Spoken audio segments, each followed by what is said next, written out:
Funding for this program was provided by the Annenberg CPB project. Additional funding provided by the people of Dow, the company that lets you do great things.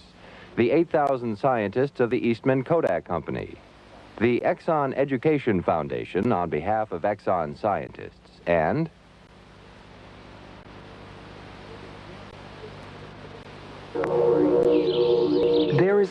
hay un misterio respecto de este mundo que nos rodea, una idea que de tan obvia la damos por sentada, pero tan importante que toda la química parte de ella.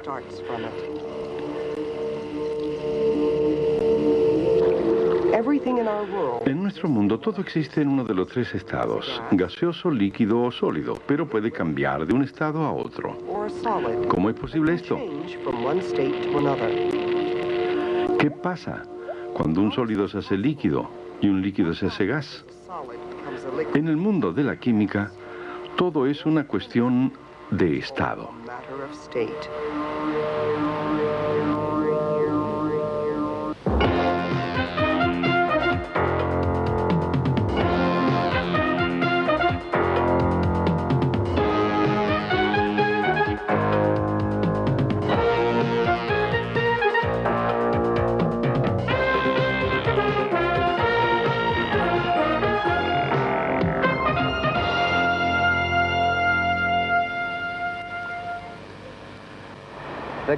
Las grandes cascadas del río Potomac, cerca de Washington.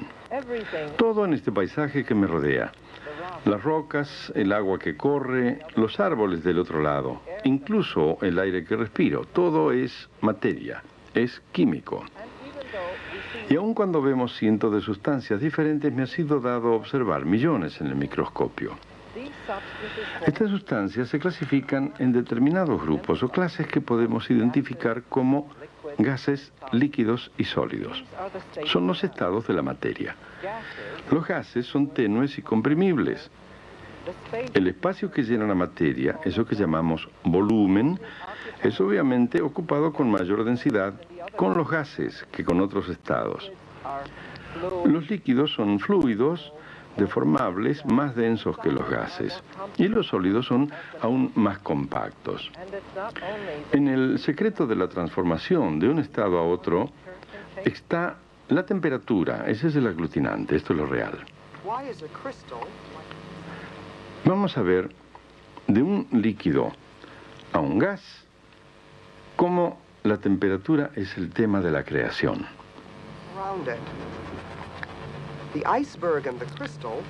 El hielo y sus cristales tienen una temperatura. El agua, corriendo por los arroyos en las cascadas, también tiene otra temperatura.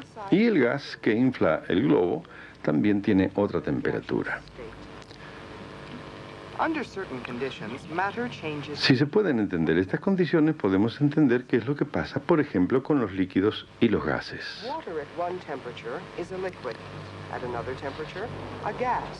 El agua a una temperatura es líquida, a otra temperatura es un gas y a otra temperatura es un sólido.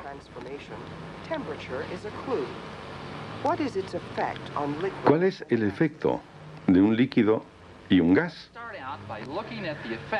Ahora vamos a ver cuál es el efecto de la temperatura en los sólidos, los gases y los líquidos. Mientras el agua se calienta, va a cambiar de estado.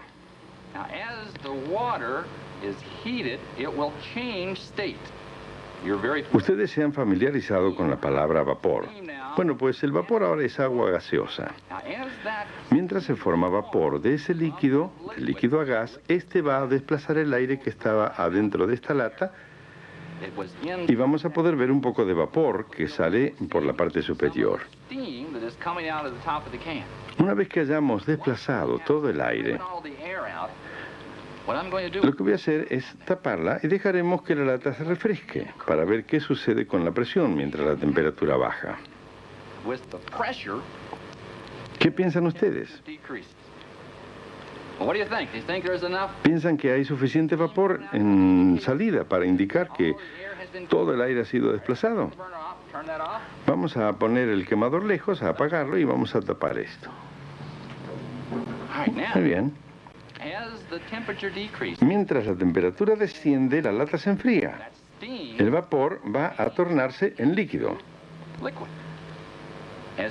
Mientras lo hace, va a descender la presión que hay dentro de la lata. ¿Ah? ¿Lo oyeron? A medida que la presión baja, ¿sucede algo aquí afuera? No, la presión atmosférica no varió. Está presionando la lata como lo hacía antes, pero dado que la presión es menor, a medida que bajamos la temperatura, la presión disminuye y la lata empieza a abollarse. Allí va.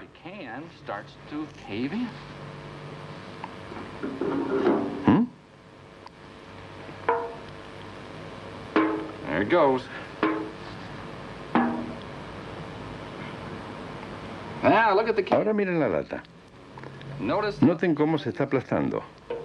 crushing. La razón Reason now. ahora es otra vez la presión atmosférica, el gas de la atmósfera. The atmosphere. Inside. Adentro, la presión se redujo porque el vapor condensado en forma de líquido, dejando una presión leve, Into that liquid. lo cambia y la presión atmosférica abolló la lata. The atmospheric pressure pushed in the can. So heating a liquid Entonces, calentar un líquido puede cambiar su estado a gaseoso be a relation. y así parece haber una relación entre la presión de la materia en el estado gaseoso y su temperatura. Pero ¿cuál es la naturaleza de esta relación? We'll use this apparatus. Utilizaremos este aparato para tratar de comprender esa relación entre la temperatura y la presión de un gas. Have a rigid container here. Tenemos un recipiente rígido aquí, una bola de acero que está adherida al barómetro. Because it's rigid. Ahora, dada su rigidez, la cantidad de gas dentro y el volumen del gas van a permanecer constantes. Only things will vary. Las únicas cosas que cambiarán son la presión y la temperatura. Try it and see what happens. Probemos y veamos qué pasa. All right, we'll Muy bien, using this burner. vamos a calentarlo. Utilizamos el quemador. So as we increase Así, mientras incrementamos la temperatura del gas dentro de la bola, ¿qué sucede con la presión? and you see that pressure, ¿Pueden ver la presión? ¿Lo que está sucediendo allí dentro? isn't it? The number is getting higher. Está subiendo, ¿no? So as we La marca está elevándose. increase the gas, we also Así, mientras incrementamos la temperatura del gas, también incrementamos la presión. if we take the heat away, Muy bien, ahora, ¿qué sucedería si retiráramos el calor y la enfriáramos? turn off the gas and we'll let it cool. Well, it's not cool. Vamos a ver. Alejar el quemador y apagaremos el gas y dejaremos que se enfríe. So stick the ice water bath up there and we'll cool the ball. Tenemos este baño de agua helada What happens now to the pressure? y fijaremos el baño de agua helada enfriando la bola Pressure decrease y miren qué sucede con la presión. of a gas. A medida que la temperatura desciende, la presión del gas también desciende, así que vemos la relación entre temperatura y presión del gas. What is happening? ¿Qué le sucede a las partículas submicroscópicas de un gas mientras son calentadas y enfriadas? ¿Cómo afecta esto la presión? Does affect pressure? If we could slow Si down pudiéramos identificar and focus las partículas gaseosas y focalizarnos en unas pocas de ellas, se verían así, muy alejadas, randomly, moviéndose al azar en líneas rectas. when they collide with the Cuando colisionan con las paredes del recipiente, ejercen una presión contra las paredes. these Y movements, estas partículas móviles poseen energía cinética. their speed Su velocidad depende de su temperatura. as the gas is Mientras el gas es calentado y las partículas se mueven más rápidamente, colisionan con las paredes del recipiente con más frecuencia. because Como se mueven a altas velocidades, they also también golpean las paredes con más fuerza. both affect Ambos efectos, el mayor número de colisiones y la mayor fuerza de las colisiones, contribuyen al incremento en la presión del gas cuando la temperatura aumenta. is increased. Cooling a- Calentar un gas disminuye la velocidad de las partículas. as the temperature Mientras la temperatura baja, la energía cinética de las partículas también baja. Se lentifican. they strike the walls less frequently and with Golpean las paredes con menor frecuencia y con menor fuerza. cool a gas down. Cuando enfriamos un gas, hasta un cierto punto continuamos disminuyendo su presión. But if we cool Pero what si enfriamos un gas más allá de ese punto, algo drástico sucede. happens. The gas, El gas cambia de estado para transformarse en líquido. the fact that gas El hecho de que la materia gaseosa se haga materia líquida a una temperatura lo suficientemente baja nos resulta importante. every year Cada año utilizamos miles de millones de litros de diferentes gases. In hospitals, pure oxygen helps very ill patients breathe. En el hospital, una línea de montaje de fábrica de gaseosas, buceadores. En los hospitales el oxígeno puro ayuda a pacientes muy graves a respirar con mayor facilidad. El aire común, una mezcla de nitrógeno y oxígeno, es envasado bajo altas presiones para que los buzos puedan respirar bajo el agua. Los gases también se suman en la fabricación de circuitos integrados, al procesamiento del acero, la recuperación del petróleo y muchos otros lugares. Pero el lugar donde probablemente sea más familiar es el hogar, donde nos calentamos y cocinamos con un gas llamado metano o gas natural. Podríamos pasar apuros al utilizar gas natural si no lo licuáramos a temperaturas muy bajas. Linwood Bazemore es el jefe de gas y electricidad de la estación de gas natural licuado de Baltimore. La principal razón para licuar el gas natural es brindarnos capacidad de almacenaje adicional. Las posibilidades de almacenar gas en su forma líquida son mayores que en forma gaseosa. Para demostrarlo, el metano licuado se reduce en volumen más de 600 veces.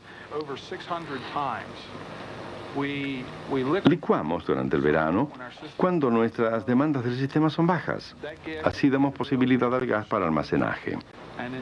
Y en los meses de invierno, cuando la demanda es alta, podemos suplementar nuestras provisiones con nuestro propio gas natural. El gas natural es convertido en líquido y almacenado en plantas como esta en todo el mundo. La licuefacción es un proceso de 3 etapas. El gas ingresa mediante cañerías en estado gaseoso, pero contiene impurezas como vapor de agua y dióxido de carbono. Así que el primer paso es enfriar el gas lo suficiente para congelar el vapor de agua. Esto se realiza en torres llenas con serpentinas de un líquido frío similar al anticongelante. Como el gas natural pasa a través de él, el vapor de agua se condensa y forma hielo. El gas natural entonces va hacia un sistema de filtros que elimina otras impurezas. Ahora el gas está listo para ser enfriado a líquido. El proceso de licuefacción simplemente reduce la movilidad molecular. Eso hace la condensación del material. Cuando pasamos el calor sensible y latente del metano de 15 grados centígrados a menos 126 grados centígrados, la movilidad molecular se lentifica esencialmente. Los tanques rojos de esta planta contienen gas natural a la espera de ser licuado. Los blancos contienen gas natural licuado. El volumen que ocupa el gas natural en estado líquido es tan reducido que un tanque blanco puede contener 125 tanques rojos. Almacenamos el gas natural licuado básicamente en lo que es un termo. Los tanques no están refrigerados de otra forma fuera de la refrigeración provista por el líquido dentro de los tanques. Los tanques son esencialmente un tanque dentro de otro. Se los aísla alrededor de la parte superior y la inferior y no se necesita nada más. Uno de los beneficios de licuar gas natural es que lo hace muy portátil. El metano o gas natural en su estado natural como gas puede ser distribuido mediante la cañería conectada desde el punto A al punto B. Sin embargo, como líquido, el gas natural licuado puede ser distribuido mediante un camión, un tren o incluso un barco. Otra ventaja del gas licuado es su temperatura muy baja. ¿Cuán fría es? En este recipiente tengo un elemento con el cual todos estamos familiarizados, pero en forma de nitrógeno gaseoso, solo que esta vez es nitrógeno líquido. Aquí dentro un par de pelotas de tenis. Notan que rebotan muy bien. Ahora, ¿qué va a pasar con estas pelotas si las coloco en nitrógeno líquido? Ahora este nitrógeno está a una temperatura de 196 grados centígrados. O sea que la temperatura interior se encuentra a unos 225 grados más o menos debajo de la temperatura ambiente. Eso debería cambiar las propiedades de estas pelotas que están adentro. Bueno, creo que las pelotas ya estuvieron bastante tiempo. Veamos qué sucede. Me pongo los guantes porque el nitrógeno líquido está muy frío y no quiero quemarme los dedos. Muy bien. Voy a tomar una pelota, la pondré aquí y la voy a dejar. Ahora saco la otra. Y solo para mostrarles lo que el nitrógeno líquido ha hecho por estar tan frío, voy a tomar esta pelota y la golpeo con el martillo. Ahí vamos, ahí va. La pelota se hizo trizas. Así vemos ahora que se ha operado un enorme cambio en las propiedades de esta peculiar pelota debido a la baja temperatura. Muy bien, ahora tenemos la otra que ha sido calentada, así que no necesito más el guante. Ahí está, volvió a su estado natural.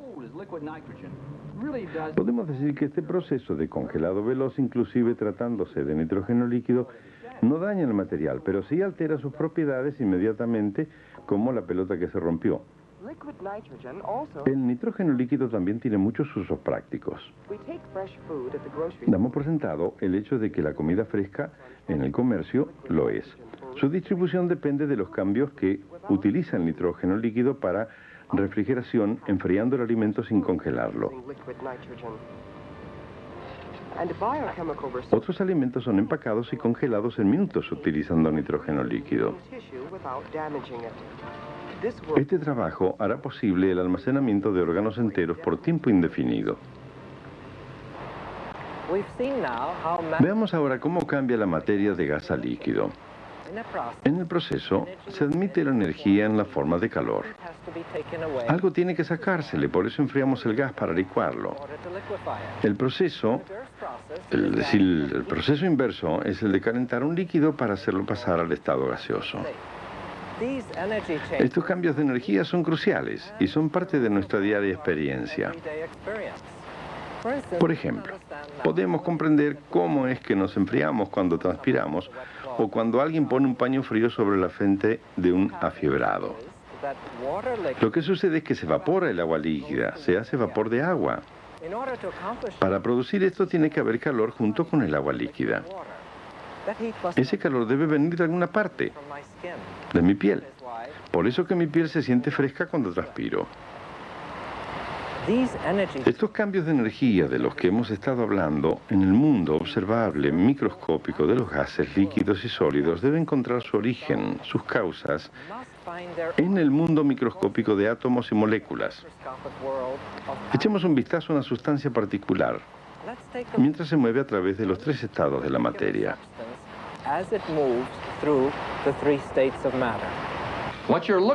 Eso que están viendo es un recipiente cerrado de bromino.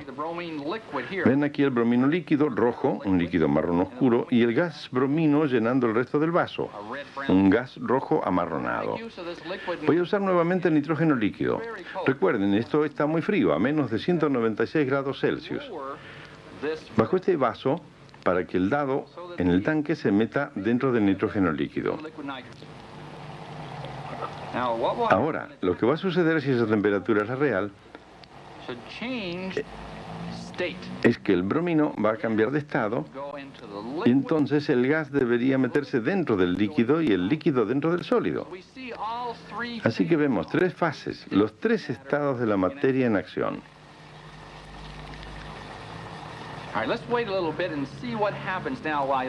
Ahora esperemos un poco y veamos qué sucede mientras ese frasco se enfría. A esta altura podemos ver los tres estados de la materia. El gas bromino, arriba de todo. El material oscuro es el bromino líquido. Y bien abajo el bromino sólido, color amarillo. Los tres estados de la materia. Sabemos que cuando partimos del gas y bajamos la temperatura, llegamos al líquido. Bajamos más la temperatura y llegamos al sólido. A un nivel submicroscópico, las partículas de bromino en estado gaseoso se mueven en forma veloz y caótica. Cuando la temperatura baja, las partículas se lentifican hasta que las fuerzas de atracción que hay entre ellas superan las fuerzas del movimiento azaroso de la energía cinética. Cuando estas dos fuerzas alcanzan el equilibrio, las partículas comienzan a agruparse. Cuando los grupos son lo bastante grandes, la gravedad los empuja hacia abajo, hacia el fondo del recipiente. Ahora las partículas están relativamente en estrecho contacto. Las fuerzas de atracción las mantienen unidas, pero todavía con movimiento. A medida que el líquido se enfría, las partículas pierden aún más energía cinética. El resultado es otro cambio de estado. El líquido se hace sólido. Ahora la fuerza de atracción une las partículas en forma regular y ordenada que se expande en 3 dimensiones. Los cristales son uno de los más hermosos ejemplos de esta disposición ordenada de las partículas. Si bien lucen como dispuestas por la habilidad de un escultor, estas formaciones son por completo naturales. Provienen de una de las más extensas colecciones de cristales raros del mundo. Cobijada en las bóvedas del Museo Smithsoniano, muchos son demasiado delicados para ser expuestos en público. ¿Qué confiere a los cristales su particular apariencia? Dan Appelman trabaja como geólogo en el Smithsonian. Un cristal es un tipo particular de materia en la que los elementos químicos que componen todos los tipos están altamente organizados. La suya no es solo una organización, sino una disposición ordenada como una columna de soldados. Una forma extrema del orden en la materia es lo que vemos cuando observamos un cristal. Lo que quiero decir es que dentro de un cristal, los elementos químicos están ubicados en una forma particular para armar un bloque de construcción. Pensemos en este bloque de construcción como si fuera un ladrillo de pared, y esos bloques de construcción dentro de un cristal están apilados en disposición regular en 3 dimensiones. Y en los cristales, contrariamente a otras formas de la materia, uno puede ver la forma de estos bloques de construcción submicroscópicos a ojo desnudo. Si las condiciones son las apropiadas, la forma externa de un cristal es la misma que la de las partículas que la conforman. Debido a esto, los cristales aportan una de las primeras pistas para la naturaleza fundamental de la materia sólida. Si nos ubicamos en el siglo XVI, el famoso naturalista danés Niels Stenson observó que donde quiera se halle un cristal de cuarzo como este, los ángulos entre las caras son siempre los mismos. No eran caras al azar. Siempre tenían los mismos ángulos entre ellas. En realidad, de donde sea que provenga, desde Hot Springs, Arkansas, como esta enorme barrera, o de Brasil, como esta amatista, no importa de dónde venga el cuarzo, qué color tenga, qué forma tengan los cristales, los ángulos entre caras siempre son los mismos. Los patrones infinitamente repetidos de los elementos químicos, el mundo invisible de las partículas fundamentales evidenciado en la belleza externa de estas formas. En los cristales podemos también ver